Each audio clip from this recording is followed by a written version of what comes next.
Hey, que Pasa Calexico. Welcome back to the podcast. Like always, before we begin, I want to thank my sponsors.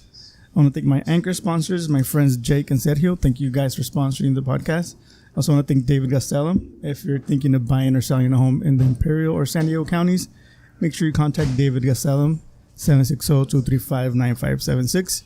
He's not only a realtor, but an investor with over 20 years of experience. And he'll help you along the way in one of the most important investments in your life. I also want to thank my friends Frank and Patty for letting me record today's episode at Golden Dragon Chinese Food here in Calexico. Make sure you stop by and shop local and buy, none of that Panda Express stuff. Make sure to stop by and pick up some of their delicious food.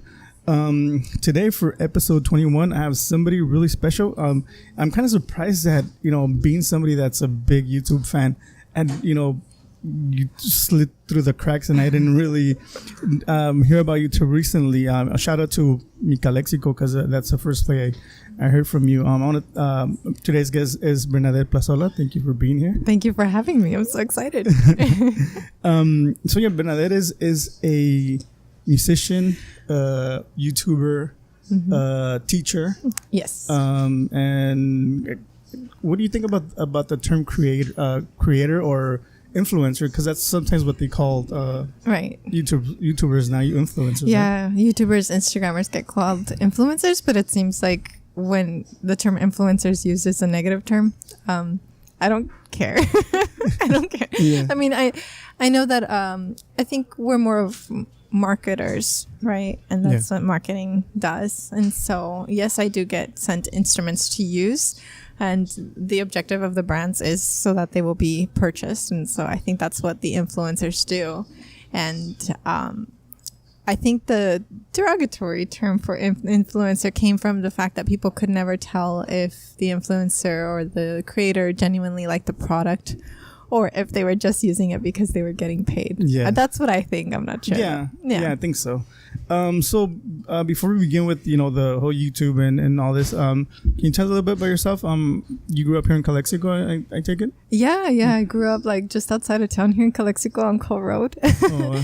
And an only child. My parents are Daniel and Esther Plazola. Mm-hmm. And my uncle has the Plazola Services AC company. Oh, okay. Yeah. I went to Dual Elementary, then De Anza, then Calexico High, and then my last 2 years I moved to Central to graduate from Central. Oh, okay. So I did get a little taste of El Centro before leaving. And then I left at age 17. I started my education at Cal Poly. And then after that, I was kind of excited and wanted to travel the world. And so I decided to leave the country. Oh, wow. You went to... when you went to school and high school and everything, were you in band or were you? Yeah, or you were? Yeah. So Mr. Rasmussen did a second grader's intro to recorder, and so that was my first exposure to music. And then in fifth grade, he recruits students to the band, and so I joined band at fifth grade, and then I was in band the rest of my life. And even though I went to college and moved away, my major was music with an emphasis in education. And when I graduated with my music degree, I had to do this 90-minute concert, and I invited Mr. Rasmussen, my fifth grade teacher, to come to it, and he came. He drove from Calexico all the way to LA to watch my concert, and so it was super cute. And I think that just speaks to the community here, your family. Yeah, so, yeah. It's crazy because I worked.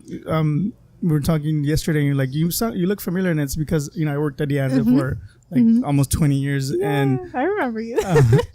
And I remember Mr. Rasmussen. He was always he was a joker, but he didn't seem like the guy that would take the time to drive 4 hours and go to, because he was so strict and so firm, and he had that little white car and stuff. I remember. But he had this big old heart. It's like an onion. You peel back all the layers. Yeah, exactly. But I mean I never saw that side of him, so it's kind of it's surprising that that he would he would do that. So you had that passion for music, but what about teaching? Was it something that No, I had no idea. Actually, that wasn't my first major. I left here thinking I was going to be a veterinarian, and Cal Poly, my first major was pre-vet, so I was in as a pre-vet science major. But right before leaving the Valley, I worked at Salcido's Pet Shop. And And I saw how animals were a product and like they're bought and sold and how they would get sick. And I just didn't like the environment. I thought, wow, I'm not happy working around animals. I thought it would be such a cute job.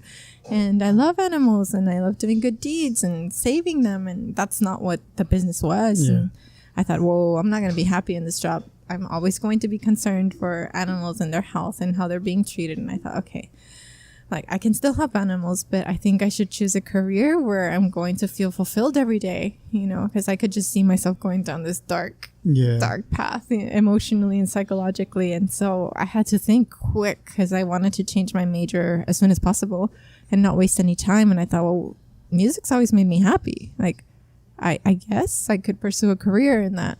And so I went to the music majors meeting and I liked it. And then I asked to see the curriculum, like how many classes you need to graduate. And I said, well, I don't know which major I'm going to choose, but which one does most of the classes? And they said, oh, well, the education one has to do the most. And I said, okay, I'll start there and then I'll find my way. Yeah. Well, I started there and I thought, oh, okay, I like this. And so I stayed with music education. So I was kind of like snooping on your YouTube channel. Thank you. You know, it's crazy because every time when I interview somebody that I find out on Instagram that I find them like an artist or something, like I kind of like I take my time and like I'm like going through their feed and cyber stalking. Yeah. But like to me it's research, right? And to all of us it's research. So I was going through it and I saw that you were in, like, one of your first videos is you're in Okinawa, right? So how did you get there and how did you start teaching over there? Yeah, so I landed a job teaching here at Frank Wright Middle School in Imperial, and I was a band director, and it was like the happiest work year of my life. But I think I was 24, 25. And I had a conversation with one of the senior teachers and she said, oh, well, in 30 years when we retire, and she just continued. And it dawned on me like, I'm going to be here for 30 years. No. And so that scared me so much. And I thought, okay, I have to leave. I have to go. I have to go. And so I got a quick summer teaching gig in China. I was teaching English, and I had gone before, and I had always taken a ukulele because it's easy and it fits on the airplane and people respond to it. And I would teach English through music because you lose the accent when you're singing. Yeah. And so I went teaching to China, and I thought, okay, I just need to do it. I just need to take the leap and go to Asia. And so there was a posting online on Japan has this thing called buku. It's like Craigslist. And it was for an international English teacher to teach music at their English immersion school in Okinawa, Japan. And so I interviewed, and then they were supposed to do a second round of interviews, but they decided on the main interview that they wanted me. And so I got the job, and I was working in Japan.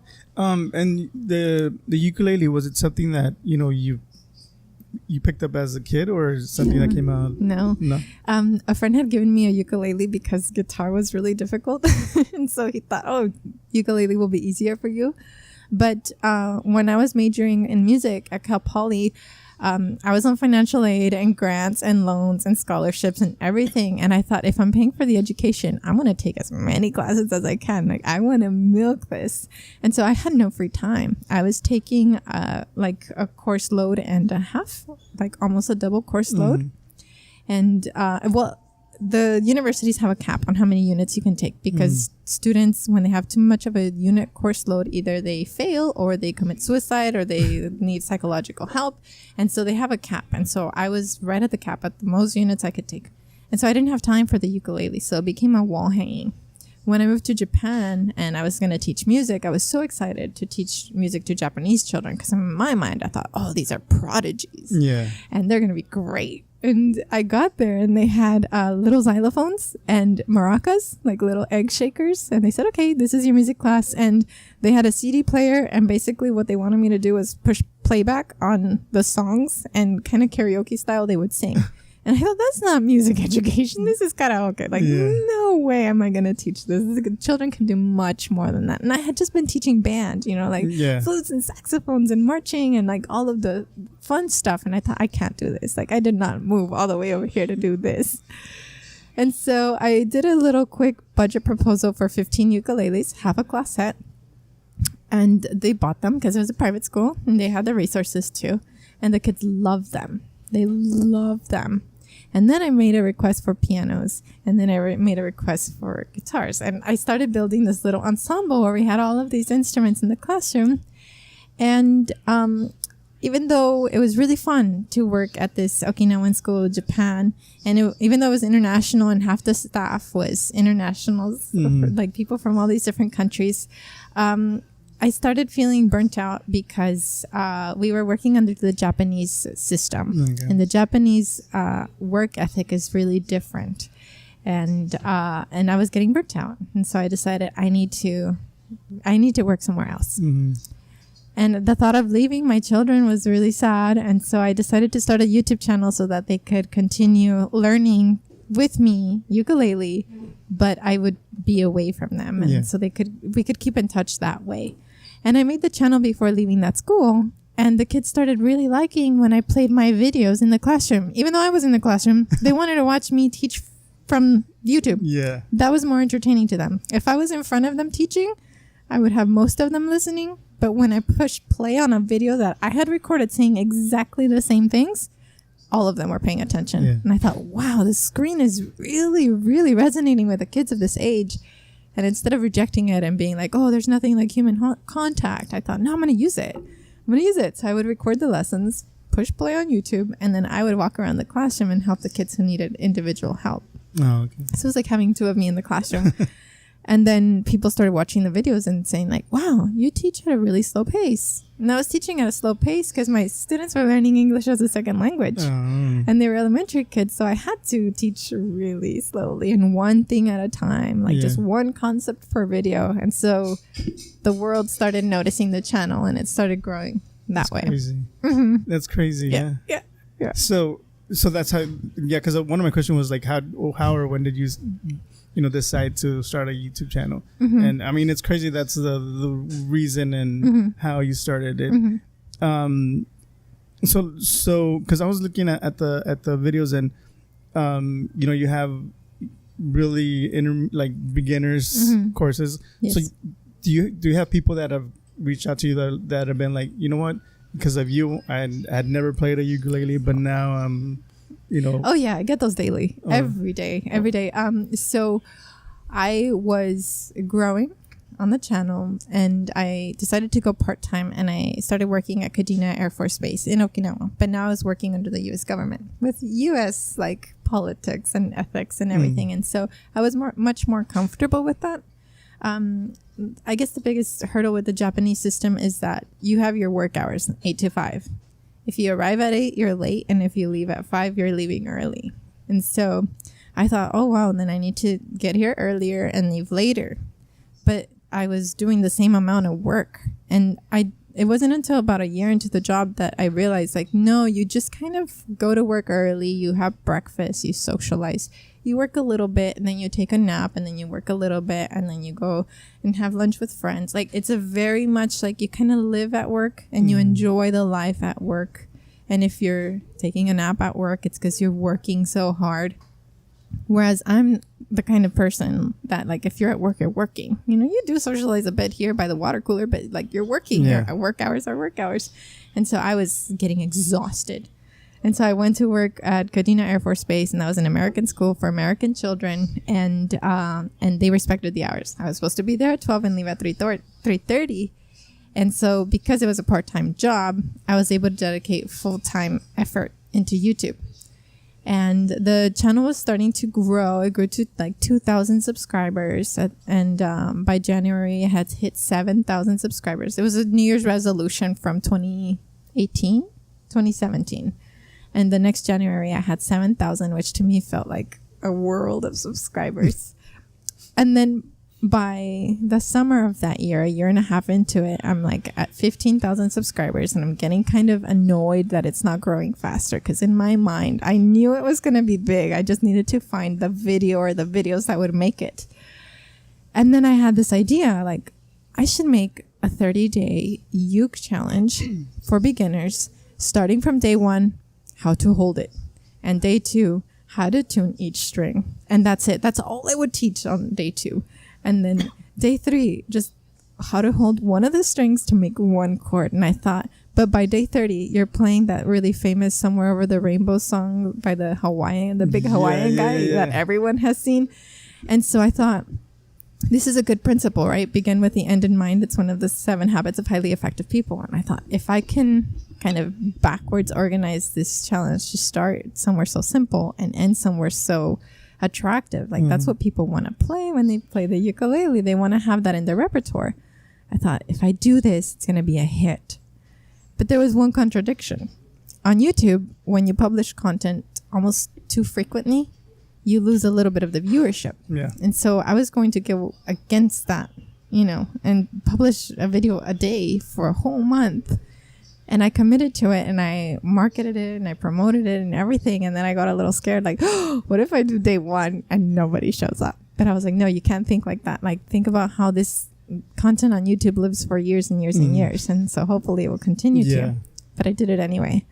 And I had 500 to 700 daily participants coming every single day to participate in the challenge. And this was in September of last year. And by February, 5 months later, I hit the 100K mark. Wow. And next week we'll hit 150,000. So it grew over 100,000 in that time. Wow. And we've just started our second 30-day challenge. And this one picks up where the last one left off. So it's not for beginners. It's for, like, once you know how to play and you hit that plateau of, like, what do I do next? Yeah. I don't know what to do next. That's where we're starting now. Yeah, it was because I was watching that one and I was like, and I heard you say, like, oh, if you're a beginner, this is not, go back and watch that little one. Yeah. And that was risky too, because beginner videos are the low-hanging fruit. And since many people on YouTube are not educators who've taught in the classroom, they don't have that experience of seeing where people fail. And so that's one of the advantages that I had going into this, is that I'm a teacher first, musician second, whereas a lot of the people on YouTube are musicians first and teachers second. And they develop that, and through the comments, they get feedback on how to improve and how to teach something better. But I had seen what students mess up. Something as simple as, like, when they're holding the ukulele, girls with long hair will have their hair over the strings, and they'll be wondering why it's not ringing, thinking that they're holding it incorrectly or there's something wrong with the hands. And all I have to do is move the hair and it rings like a bell. Little things like that I've mentioned in my videos, that is, you have to be in front of people to know those are little mistakes that beginners make. And so that made the series so successful. And I developed a following of teachers because they wanted to learn from another teacher.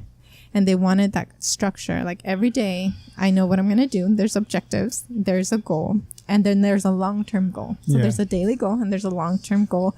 And my master's degree is in curriculum and instruction, how to design a course and how to create educational materials. And so I thought, this is where I'm really going to flex my muscle and where I'm put my studies to the test. And so I created a resource that you print out that helps you with the videos, and I made it free. I thought, I'm just going to give it away. I'm just going to put it out there because this is how I'm going to grow. Like, I had faith it would work, and it did. Yeah. And now that I've done meetups with subscribers, they come with that resource and they're like, can you please sign it? Wow, and that's so, crazy. yeah, like, I mean, I'm a teacher. It's so crazy that somebody would want me to sign anything. It's like, you go to your science teacher, can you sign my textbook? Like, they would be so confused. Yeah. That's how I feel. But it worked. Yeah, and I think it's because, you feel that way because I don't think you initially wanted to be that wasn't your goal, like, to be a YouTuber or to have this following, right? It was just like to teach people. And I don't know. I want to think back to see, like, did I do it with fame in mind? I mean, everyone, when you upload a video, you hope people will see it. Everyone has that. Like, when you buy a lotto ticket, you know you're probably not going to be a millionaire, but you kind of hope. Like, oh my god, what if it did happen? This is what I would do. You always go to the what if. Yeah. And so uploading those videos, I thought, like, oh, what if? Nah, it's not going to happen. I didn't feel that way until the 30-day uke challenge. Hashtag 30-day uke challenge. But until that happened. And then I thought, this could actually become something, and I could actually make a living from this. Yeah. And so I did it, and that's when I went full time. I'm like, I need to be 100% on this and dedicate myself to it. So, because I've done YouTube, like me and my son did YouTube And I say did because I was recently we haven't done a video in a while. I mean, we did one like a month ago. Yeah. But we hadn't done a video in a while. Yeah. And since we did it, we started when he was like 5 or not even. He was like he was barely gonna be 5, and now he's gonna be 11. So like, we stopped making videos for a while, and then in that gap, he grew a lot. His voice changed. So when we were doing our last video, I was like, dude, like when I show you this video, you're gonna see the difference in like your physical appearance and your voice.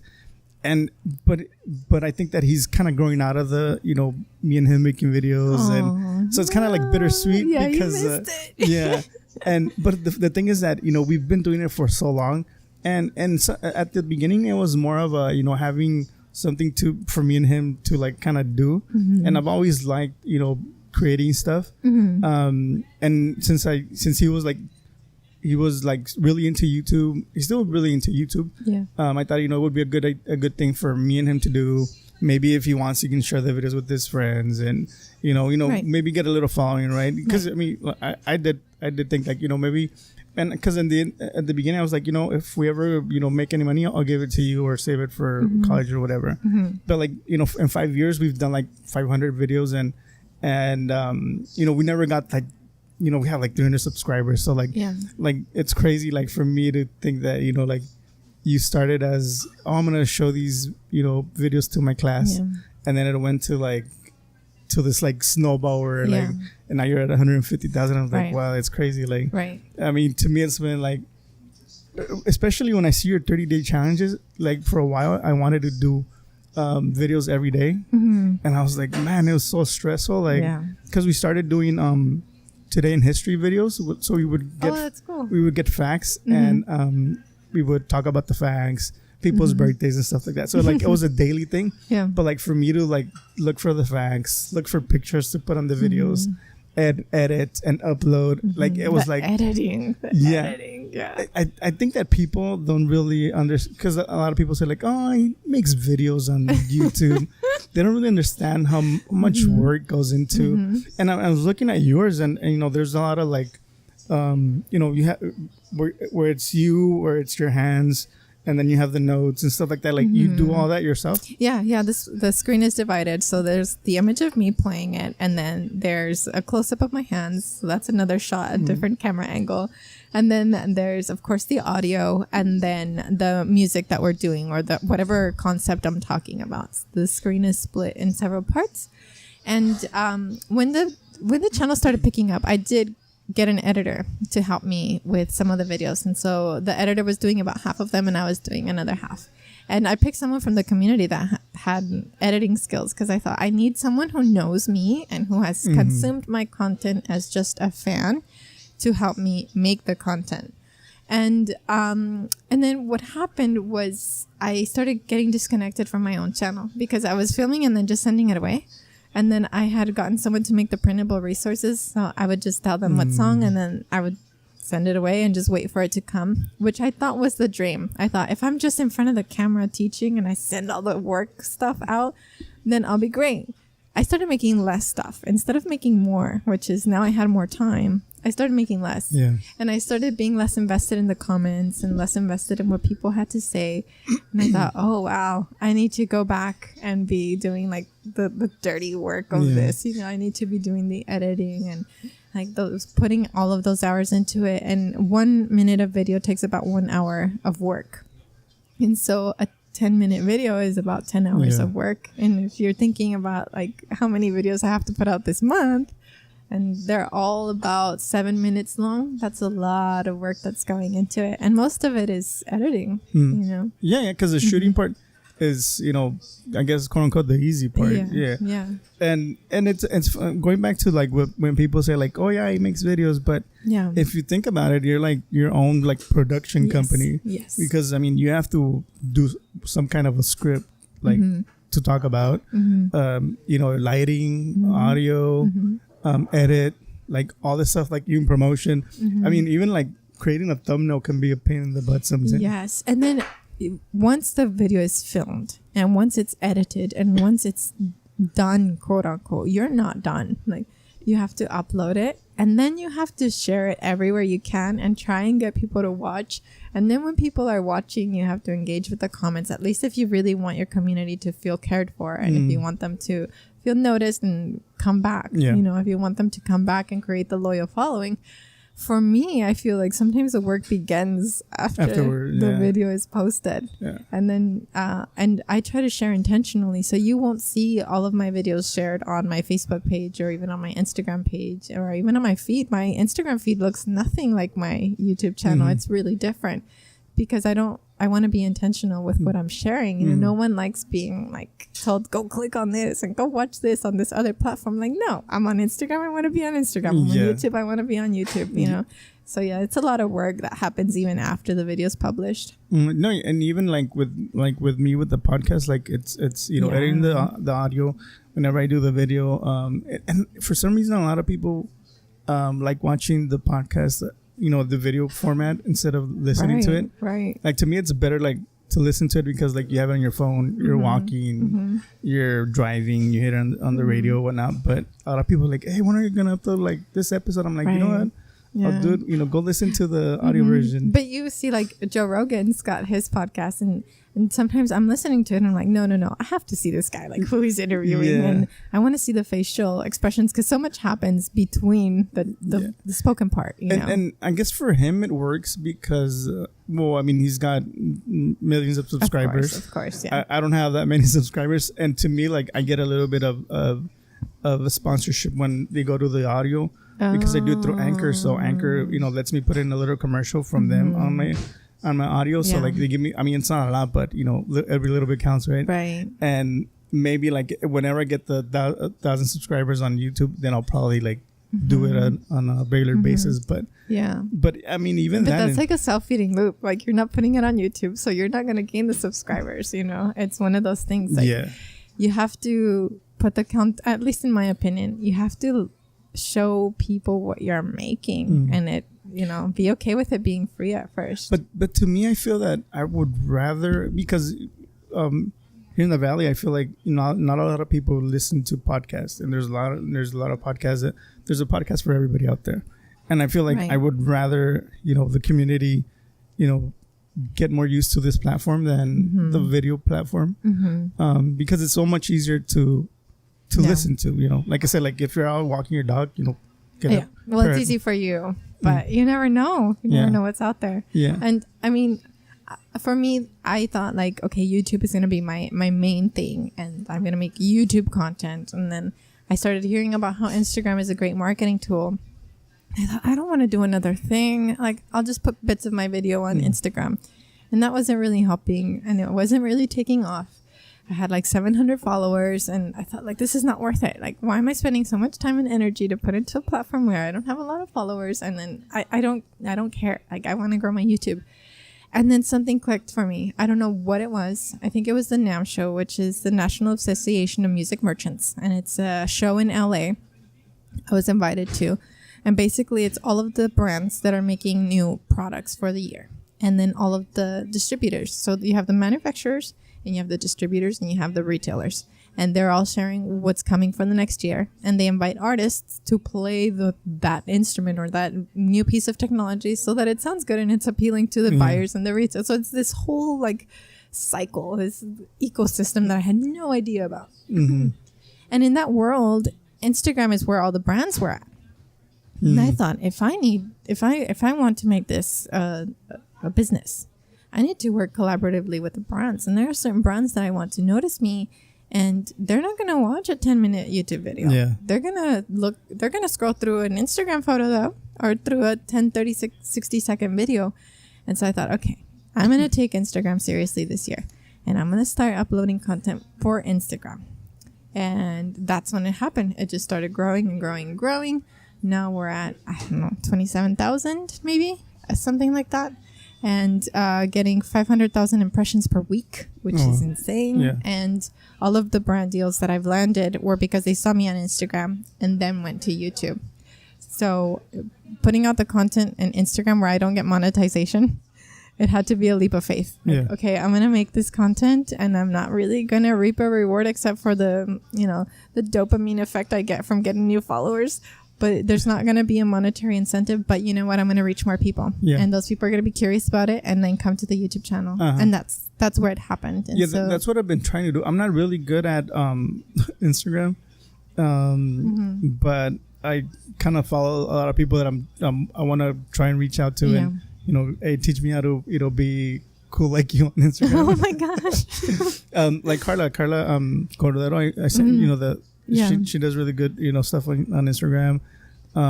There's this other guy from Calexico, Teto, and he works at H&M. Okay. He does some really good Instagram stories. So yeah, I'm meaning to like reach out to them. Share them with me after this because I want to follow them. Yeah, they're pretty cool.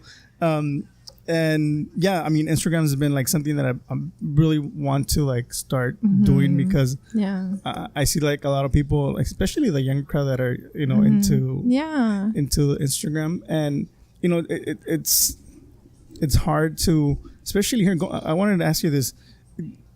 I don't know how long you've been back here in the Valley, but do you feel that people here aren't as YouTube savvy or people on it, like follow people on Instagram or all these what was the word that we used earlier, influencers, do they follow? Because I feel like a lot of people don't really do YouTube, like they're, I guess, busy with other things or still busy with regular TV or cable. Because I mean, I don't have cable at home. All we do is watch YouTube all day, like me and my kid. Right. Yeah, my parents they didn't know they could just put YouTube on the TV and just watch whatever. So now that they know, like they found out yesterday, that's all that's been playing. I think the Valley is a very interesting place because we all believe that there isn't something that really is here. It's just hidden. Like I had no idea that there was a podcast here. I had no idea. And had I known, I would have been like, oh my gosh, let's collab. Let's work together. I would have reached out to you because that's really unique. You're a creator in my community.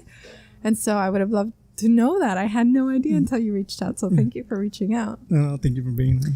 I have to, and it's happened more recently, that there are the things that I think like, oh, well, I think everyone wants to watch an educational video on YouTube and not on Instagram. And then there are the things that like I test. And so just like I tested making a daily video for YouTube every single day, which kind of went against what I thought would work, but it worked. And then on Instagram, my videos are all play-alongs. And I thought, who's going to stop for 60 seconds to watch a play-along? Turns out thousands of people will do it. Thousands of people will do it. And one of the things that I read, because I read a lot of business books and marketing books going into this, I would do one a week. It was like, you have to go where your audience is at. And where is your audience hanging out? And I don't know of anyone that doesn't have the Instagram app in their phone. And so that means they're following people. They're following somebody. And I think that applies for people in the Valley. They might not be following Valley creators because they don't know that they're here. And we don't have a lot of platforms that shine a light on those creators. But then I'll meet people like you and people like Angel from Calexico, and they'll tell me like, there's these people in the Valley that have all these 100,000 subscribers. And I'm thinking, what? Where are they? And how can I meet them? So I think we're here and hidden, and I think we need to collab more. I think for a while I was like that, where I follow the people that I followed because they would show up on my YouTube feed or on my but now, especially with Instagram, what I've been doing is just going like hashtag Imperial Valley or hashtag Calexico, and looking for people. Like a lot of the people that I've interviewed recently have been people that I found on Instagram that I've been like, oh, this person's cool. Like they're making some really cool art or really cool poetry, and like Carla Cordero is probably one of my favorite guests that I've had. And I followed her. I saw her on this random picture on Instagram. I think it was only her feet, like walking down 98. And so you're into feet pics, huh? But I mean, I saw her feet, and then I went into her feed, and I followed her. I saw that she was a poet, and she writes some really cool poetry from Calexico, and I relate with the stuff that she was talking about, and and she's really, I guess what really attracted me to her was her activism, that that need to, share her Chicana pride and, her roots and stuff like that. And there's a lot of people here in the valley that are doing that. And me being from Calexico, I was like, man, I don't even feel that way. And now that I see it, like, I want to feel that way. So yeah, I mean, like you said, there's a lot of people out there that are like hitting that, even me, that I felt like, I know my YouTube, I know my social media, like, I didn't even know them. So it's right. I mean, you're finding people that you didn't know about. Yeah, like, like yourself, like, I was like, man, I can't believe, like, she has 100 and something thousand subscribers on YouTube. I'm like, wow, and I'm right here. Yeah, it's crazy. Yeah, and I mean, I have to thank Angel for that, from Calexico, because he found me. I don't know how he found me, but he found me when I wasn't even living here yet. He just found that I was from here. Yeah. And then he said, when you're here, come and stop by and interview. But I didn't even know it was a he. I didn't know if it was a woman, a child, a teenager. I had no idea who I was contacting. I was flattered that it was from Calexico. I was like, this is awesome. Someone from where I'm from wants to collab. Yeah. And then I got invited to perform at the Art Walk. And so I thought, I'll perform at the Art Walk. And then Calexico Chronicle put a photo of me playing on the Art Walk on the front page. I was on the bottom fold, so not that cool. But still, I was on the front page. Yeah. And then So you were at this last one? Yeah. Oh, I performed. I was wearing like this extravagant white dress. And like it was windy that day. So it looked really awesome. Yeah, I was there, but I was drinking. Number one, I was drinking, and number two, I was looking at. How did you get a drink? The lines were so long. I think they were all going for like the Coors Light, and I was going for the craft beer. Yeah. So your amount of taste. Yeah. Okay. And I was also looking at the art. There's this guy that I interviewed, Fernando Reza. He's from El Centro, and he had some really cool art. I don't know if you saw that. Andy Ruiz, kind of like a children's book cover. That's you know who Andy Ruiz is, right? It's ringing a bell. The boxer. Yeah. So there was he made this really cool poster of Andy Ruiz as you know how those baby books, and if you see it, you'd be like, oh, okay, yeah, I know what you're talking about. Okay. But he's done stuff for like Marvel and 20th Century Fox. Oh yes. So I was looking at his stuff at the Art Walk, and I actually interviewed him like a couple of weeks later. So that's awesome. So yeah, I mean, even like the Art Walks is something that Angel kind of started it, and he's bringing the community together and bringing all these artists, and getting a lot of people to see him, and it's the event was huge too. Yeah, I was so impressed. Yeah, I had never been to an Art Walk, but that time I was like, you know what, I'm gonna go out there. Oh, this was your first one too? Yeah, this was my first one. I got to perform there, and the sweetest thing happened at that Art Walk. Okay, so I'm up there for my set, I play my thing, and then next to the stage are my former students from Frank Wright, from when I was that middle school teacher, that first job that I landed. And they're holding instruments, and I look at them like, what are you doing? And they said, we're next. So they performed a set after I had performed, and like my teacher heart just exploded. Like I felt like my heart didn't fit in my body. I was so proud. And so what's the name of their band? Or? Oh, I'm a bad teacher. I didn't even ask them the name of their band, but they played Japanese Denim and a few other songs, and I was so proud of them. I was so happy. Yeah, they're gonna give me crap because I didn't know the name of their band. But but shout out to Alfonso and Richie. Love you guys. Going back to how you started your YouTube video for your students in Okinawa, do you still have contact with them, or? Oh, so I when I was working in Okinawa, I learned that the Japanese have an educational system that's really different to ours. It's really standardized. And at first I rejected it. The independent thinker American in me was like, no, each teacher should educate their students and kind of take it at their own pace, and you adjust according to your kids. But in Japan, they have these textbooks, and everyone in Japan is teaching the same thing at the same week. And you're following the same textbook. And while I rejected that at first, whenever I had a student move and a new student would come in from another part of Japan, they knew exactly where we were. And I thought, that saves a lot of time. And the Japanese are known for their efficiency. This is an efficient system. And I realized that the kids had Japanese music books. And I was a little bit even though the school said you do not have to teach the Japanese music book from the book because you're not Japanese, you don't speak Japanese. I thought, they're in 4th grade. I can learn enough. I can learn enough, and kids will rise to the occasion. If I ask for their help, we can do this as a class. And so I started using first the playback CDs that I rejected at first.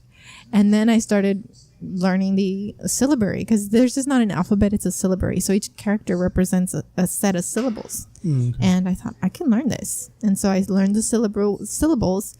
And then I started learning a few kanji. And I thought, okay, this is not that scary. And I had the kids there to help me. And so I started teaching the Japanese music. And then I thought, okay, if the kids can do the Japanese and they can do the English songs, they can do Spanish, because Spanish and Japanese syllables sound a lot alike. Like a, I, u, e, o are the Japanese syllables. And then everything is kind of built on that. Gaki, kukeko, sashi, suseso. So I was like, wow, the kids will be able to speak Spanish. And so I taught Guantanamera and La Bamba. And so I had these Japanese kids, and in our concert we sang in 3 languages, and it was really awesome. And so because we had such a unique relationship, even when I left the school, the kids continued contacting me, and now they're older. They're not elementary kids now, they're middle school and high school. And so they have Instagram now, and they have Twitter, and they have Facebook. And so they friend requested me. And even though in my training they always said, like, you have to draw boundaries and keep your students away from your social media, when I traveled and taught in China, the Chinese teachers were the opposite. They were allowed to have personal relationships with their students, and the expectation was that they would have that personal relationship their whole life. And so when I was working with master teachers in China, and we were traveling around China, she would post on her QQ, which is like the Chinese Facebook, like, oh, I'm going to be in the city, are any of you all there? And so this like 40-year-old man that she had 25 years ago as a student will roll up in his Audi and like pick us up and take us out to eat. And so I thought, that's why you're a teacher. It's like delayed, but it comes back around. And so I thought, I think I'll have a happy balance. I won't be friends with my kids now, but I'll leave a line of communication between us where as they grow, I can see them grow. And if they need me or if I need them, we'll be there for each other. And so I thought Instagram is that happy medium for me. Like, there's not a lot of personal stuff on there. They have Instagram, I have Instagram. And it's not too much, but it's just enough for us to keep a line of communication. And so I've used Instagram to keep in touch with the students from here, the ones from Japan. It used to be the ones in China, but I think Instagram got blocked over there. So I'm hoping China will open up and allow Instagram again. But yeah, that's how I keep in touch with my students. Okay. And going to the ukulele, I was watching one of your videos and you said ukulele, and then you said ukulele. So there's like this friction between people who say it. Are you sure you want to go controversial on this podcast? Well, let's go. Okay, so the ukulele is like supposed to be like from Hawaii, right? It's the Hawaiian instrument, even though it's made by Portuguese people. And so people will get really passionate about the pronunciation, and they'll say it's pronounced ukulele, like the Hawaiian way. And then I go to Japan and they say ukulele because they don't have the L sound. It's ukulele, like dede. So I thought, and for them it's fine. And then I come to America and most people say ukulele and uke. And then other people were like, that's not how it's said. It's ukulele. And I think, does it matter? It doesn't matter. And so in some of my videos where I say ukulele, you see the comments and people will say like, you're pronouncing it wrong. You call yourself a teacher. And I think it really, anywhere you are in the world, it's going to be said different, like, and it's still the same instrument. And so I'm not one of those people that like really cares. Like, I'm not going to be an activist for the correct pronunciation of the instrument. If you wanted to, I guess ukulele would be the more original way, but. So how would a Portuguese person? Yeah, probably ukulele, closer to the Spanish sounding one. Yeah. So, I mean, I have Portuguese friends and they call it a uke. So So, I mean, potatoes, right? Right. You're still going to eat them. And how is the ukulele different from like a guitar, like a regular guitar? Okay, so the ukulele has been kind of perceived as a toy for a long time. And it hasn't been until fairly recently that you've had legitimate virtuoso players like play it like amazingly well. And so now it's gained a lot more recognition as an instrument. And over the course of history, the ukulele has had trends like where it gets really popular and then it dies, and then it gets really popular and then it dies. And so now it's kind of, I think it's here to stay. I might just be saying that because my job kind of depends on that, but I think it's here, right? Because it's being used. It's the instrument that is replacing the recorder in classrooms. So you know how we all used to learn recorder? Right. And so now the shift has moved to ukulele because it's not driving music teachers crazy, you know? Yeah. And like kids stick the recorder up their nose and like it's just, yeah, it's a mess. But with a ukulele, you can teach melody and rhythm and harmony and chords. And it's a pleasant sound. You know, if the ukulele is tuned, it sounds pleasant even if you're not really playing much. And so, and it prepares people for the guitar. So the ukulele has 4 strings, and traditional, I guess, ukulele tuning, you have a high string first and then a low one. So on a guitar, usually the string that's closest to your face is the lowest sounding, and then they go higher sounding as you get closer to the floor. But on the ukulele, you have that high one first and then a low one, and then a middle one, and then a higher one. So the intonation is different. Of course, you can change the string. Some people prefer to make this string lower. And so this is called a G. It's a G string. And they'll get a low G string. And so some people do change it. But I brought one with traditional tuning today just so that I could show that. Okay. And guitar has usually 6 strings. Of course, you have some with more. But ukulele usually has 4. And you picked that up like when you went to Okinawa, right? Right. So the ukulele my friend had given me, I had taken it with me. And then I thought, okay, maybe ukulele is what my Japanese students can hold. Because they were tiny elementary kids and Japanese, they were tiny. Yeah. And I thought, okay, if they can hold a ukulele, then we can do some stuff. And they started learning and picking it up because in Japan, music is such a big part of life. And I mean, it's just valued. Whereas the arts traditionally in the States have been one of those things we remove when we're low on funding. Yeah. And even though people really value it, you know, people really care about the arts. If you didn't care, you wouldn't listen to the radio. You wouldn't have a radio in your car. You wouldn't have an auxiliary cable, right? Because we love music. But for some reason in the educational system, when we're low on money, we're like, okay, well, we got to scratch the arts. And in Japan, the arts are such a big priority. It's part of culture, and everyone has to learn music at least to some extent, and to be able to sing in key is just something that any Japanese person that I encountered could do. I was just wondering, like, oh my goodness, no wonder you guys love karaoke. Like, you can all sing. Of course you like it. So I could play a little bit just because I had been a music major here at Cal Poly. But I started really learning when I was in Okinawa, and all of a sudden I had to teach it. I'm like, okay, I need to learn some easy songs for kids to learn. And then the kids started doing better and better, and I had to stay ahead of them, you know, because kids have time. They go home and they have time, and they have dedication, and they have that focus. Like, oh, I want to learn this, so I'm going to keep going. And so I had to stay on top of it. And then I realized, wait a second, I don't have to be better than my kids. I can let them be better too. And I need to be comfortable with that. And I should be proud of that my students are getting better than me. Yeah. And so I let go. And the kids just blossomed, and I was learning from them. They were learning from me. And yeah, so that's where I kind of picked up the ukulele more and more and more. And then my subscribers starting asking for song tutorials, which I hadn't done before. I was just teaching concepts like how to play a chord and how to play several chords at the same time, like, or one after the other, called a chord progression. And that's what I was teaching, and how to strum it, and where do you put your nail, and, you know, all those little things. And people started saying, well, we want a song tutorial. And I was like, you don't want to hear me sing, baby. They said, we don't care how you sing. We just want a song tutorial.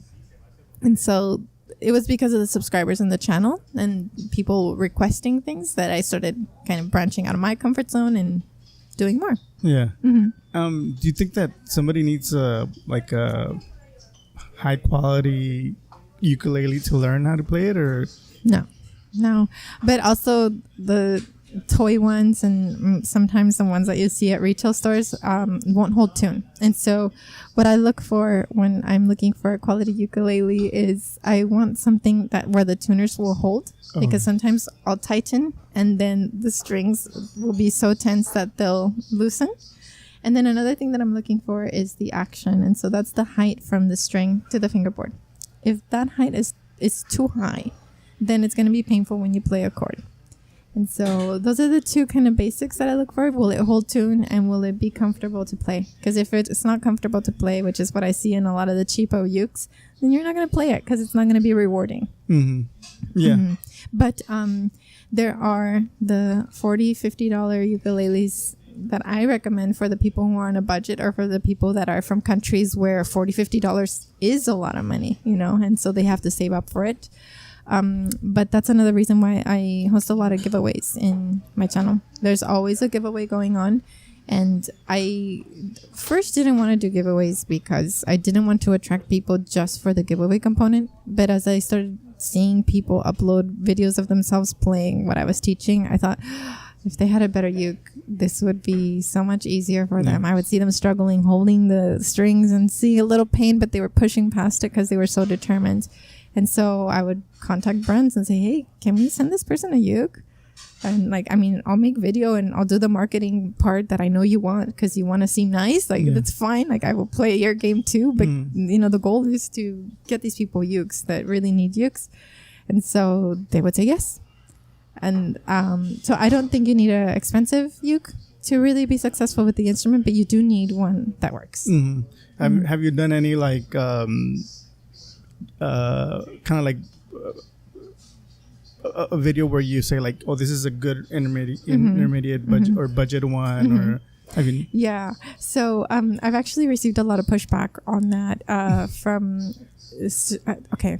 So in the ukulele community, you have most people are just like the instrument, cheerful and sweet and kind and a little shy. Like the instrument and the people, they're very similar, very sweet or friendly. But you also have the people who really respect and honor the instrument, and they're like, they care a lot. And so when I started recommending like the good old $60 Amazon ukulele, they started thinking, who is this lady? She doesn't know how to make instruments. Why is she recommending these instruments? She has no grounds. They must be paying her, which I wasn't doing reviews for money. And so I started popping up in the forums like, do not buy the ukuleles this woman recommends. She has no grounds. And then like the artist and the performer in me was like, I'm being rejected, and like I cried about it. But then I would get more traffic. So I thought, it's the Kardashian effect. The more people hate you, the more people love you. Yeah, exactly. And so I thought, okay, so haters kind of help you grow. You gotta, and when you grow, you get more of the bad, but so much more of the good. Yeah, and because there's sometimes where people are gonna go to your channel because of hater and then end up liking your channel, right? Mm-hmm. So yeah, I get that. And I've told my people, like, don't defend me when you see a comment like that. Don't touch it. Don't do anything, because I don't want the haters to get bigger. So now I released a signature ukulele with a brand, like a brand made one with my name on it. Oh wow, that's cool. And when we were designing the ukulele and everything, I decided to go with a model that had been liked by many people. And so we used the same model, but the design, the look, and the strings were going to be better. And so I decided to add a strap on so that people could put a strap on, which hadn't been seen in a lot of ukuleles. And my beginners struggle with holding the instrument. It would slip. And so I thought, we're going to eliminate that by adding a strap button. And then I wanted higher quality strings, and I wanted the design to be so cute and different. And so I decided that the design would be cherry blossoms to commemorate my time in Japan, because I feel like I changed so much while I was in Japan, and the channel started when I was in Japan, and I thought, let's make a cherry blossom ukulele. But instead of having it be all pink, it's going to be like dawn, like the dark blue background when like the sun is just about to come out. So it's going to be a dark blue ombre effect from the headstock to the body, like, and then the pink cherry blossoms to contrast. And it was so popular, and even men purchased it, which I loved because it was that dark color too. Yeah. And then I had some haters saying like, you did not come up with this design. Like, this is not Bernadette's design. And so I told my followers, like, do not fight back. Yeah. Do not comment back. Let it be. Let it be. Because I don't want this to turn into this toxic community, like us against them. You know, like the more the ukulele community grows, the more it grows. It's better for everyone. Yeah. And so that was quite an experience. It was a learning experience. And now I've learned to have moderators in my YouTube community who can delete comments. So if something really is toxic and targeting me, or even worse, targeting someone in the community, like being mean to someone who left a nice comment, it gets deleted and never seen by me. And I feel like that's even better. Yeah. Do you remember Memo Ochoa on that first World Cup where he like blocked all of these goals? Yeah. I feel like they're my Memo Ochoa and they're there to block. And that way I don't focus on the negative. I don't get to read the negative. I don't even think about the negative. And yeah, because like it kind of sucks because when you do, you stop doing it and you put aside all those good, community members that. Yeah, because that one mean comment will linger over those really nice comments, and I think it's because it has that inch of either truth or that one thing that you believe about yourself that you don't say, like that insecurity. Yeah, those haters like find it and then they like attack it.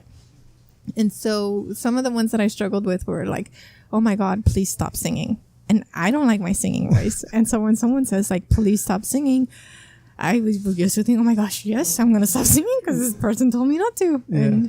And then I had to forget it. I'm like, no, I'm going to sing more. I'm going to sing more. And not because of you, just because my people like it. Yeah. Yeah. How many ukuleles do you think you have?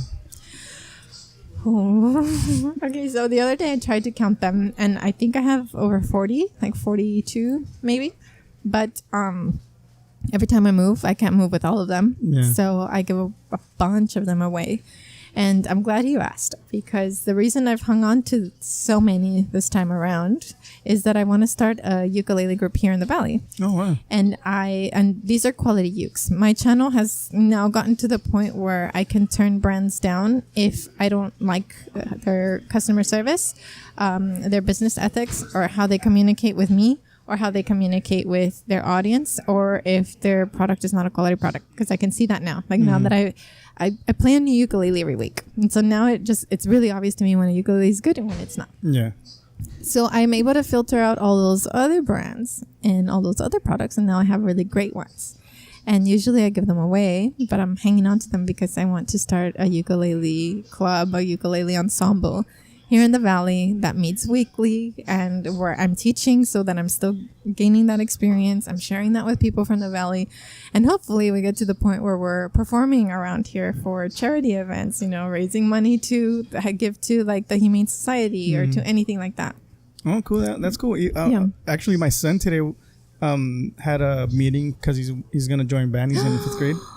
So, maybe like once you start, maybe we'll swing by and if he doesn't pick up an instrument at band, maybe he'll join that. Yeah, and I was thinking about all of the people who did band and who are no longer in an ensemble and miss that component of like, oh, it was fun like meeting up with other people and just playing music for the sake of playing music, like, without a real big thing in mind, and then we could just do a concert for our families, So at this point I would just have to find a venue and people who are interested and want to do it with me, because it's a little scary. I know, talking about venues, the community center is always like up to like new classes. Yeah. I know that they have the Carmen Durazo, what's it called? The one that by the I don't know dance hotel. They have like a complex where they do art showings and stuff like that. So you can probably reach out to them. Yeah. Okay. And even El Centro has a really cool community center where they've been doing a lot of cool stuff. Because to me, like I feel like lately I've been feeling like it's not only about doing things here in Calexico or talking to people in Calexico. Right. It's a valley. It's the valley thing. We're interconnected. Yeah, we're in it. We're all here. So as long as some of us succeed, it puts us in the map, kind of like the better the valley gets, the better everyone gets. So that's what I would like to offer. I won't start this month or next month because I won't be here, but Probably starting December or January, we'll be able to do it. Can you tell us your social media, like where people can follow you? Yes. So my Instagram, I have two. One of them is Plazi, Plazi, Plazi, like Plazola, but shortened, Plazi. And the other one is Bernadette Teaches Music.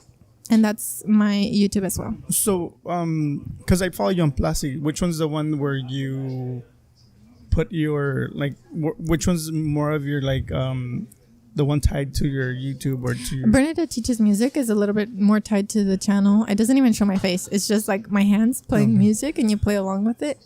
And my Plazi one is more fun, and I'll do collaborations with artists from around the world, and a lot of the giveaways are hosted there. And Plazi is more my experimental Instagram, and then Bernadette Teaches Music is my more professional one. So you're trying to grow the Plazi one, or remember I told you I was like reading a bunch of books and trying to learn about all of how to grow all of this. I learned that if you have an Instagram account and then you start another one and they support each other, they both grow at a faster rate. And so I thought, okay, because I got like frustrated. I'm like, I need to grow already. Like there must be a secret and I need to find it. And so I created the Bernadette Teaches Music account second. And then I didn't have enough time to manage it. So I handed it off to one of my subscribers and I was paying them and I trained them. I'm like, here's what I know about growth. And I trained them. I gave them like a 2-day training. And then they grew that one to 10,000 in 3 months. Oh, wow. And so I'm like, okay, this works. This is working. And so we've just started a third account and I gave it off to another subscriber. She's a Venezuelan refugee. We're living in Peru right now. And I'm paying her as well. And she's going to start managing that account. I'm going to give her the 2-day training that I gave the first one. And then just grow. And then I'll have 3 accounts that are all working collaboratively. So the first account, the Plazi one, is just me for fun and collaborating with other artists. The second one is strictly play along videos so that you can practice. And then the third one is going to be where I share my favorite videos and photos from the community. So that one's not even going to be me. It's going to be people like a fan page. Yes. And like, what are the people in the community doing? Like, what are they singing? What are they playing that they learn from the channel? And who are the people that I really want to highlight? And it doesn't have to be the most talented. It could be the person who grew the most through the channel and through their journey, or the one who has just a compelling story, you know? So that's what we'll be sharing in the third account. It'll be centered around the community. That's cool. That's cool. Wow. I mean, normally I say like some of the, the reason I pick, guests on my podcast is to like learn and have the community learn. And, I'm learning a lot today about social. And I thought I was like, up to my I know how to do this and that, but you're teaching me a lot today. That's pretty cool. Oh, thank you. Thank you. I just obsessed about it. I obsess about something that I don't understand until I find those tips and tricks and I see it finally work. Because I'm like, the videos are good and the audio is good. The quality is there. The colors are there. And there's a need for it in the market. Like, why isn't it growing? And then I'll just find those little tweaks, and then boom, it works. Do you feel that your fan base is is it more American, or is it spread out? It's spread out, but right now, yes, it's mostly U.S. I would say, 30% to 50% U.S. And then there's a big chunk of them in Europe, and another big chunk of them in Philippines. Philippines is crazy. It's crazy. Yeah, ukulele is growing a lot in Philippines, so I'm gonna head over there and try to meet some of them. It's crazy that you say the ukulele is growing, like it's like an instrument that I don't know. It just seems like a little bit kind of weird. Like, oh yeah, it's growing. Like, well, how can like an instrument that's been here for a while grow? But like you said, it has is it's had its waves. I think. What's working really well for it right now, and what I think is going to make it stay, is that teachers are using it in the classroom with children starting from kinder. And so as they go through their education, kinder through high school, they'll be playing this instrument, getting better and better and better at it. Do you think that that guy, the Hawaiian guy, a big Hawaiian guy, made it? Israel, yeah. Did he help it? I mean, of course. I mean, I think you have Brother is how they call him, is who just made that beautiful cover of Somewhere Over the Rainbow.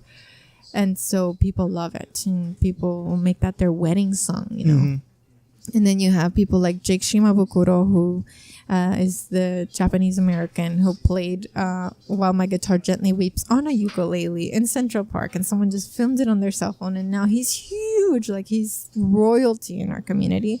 And then you have new people like Taimane Gardner, who's a girl my age, and she's like shredding, like playing Metallica on it, and then at the same time Beethoven, and she'll mesh both of those, and then she'll break into song.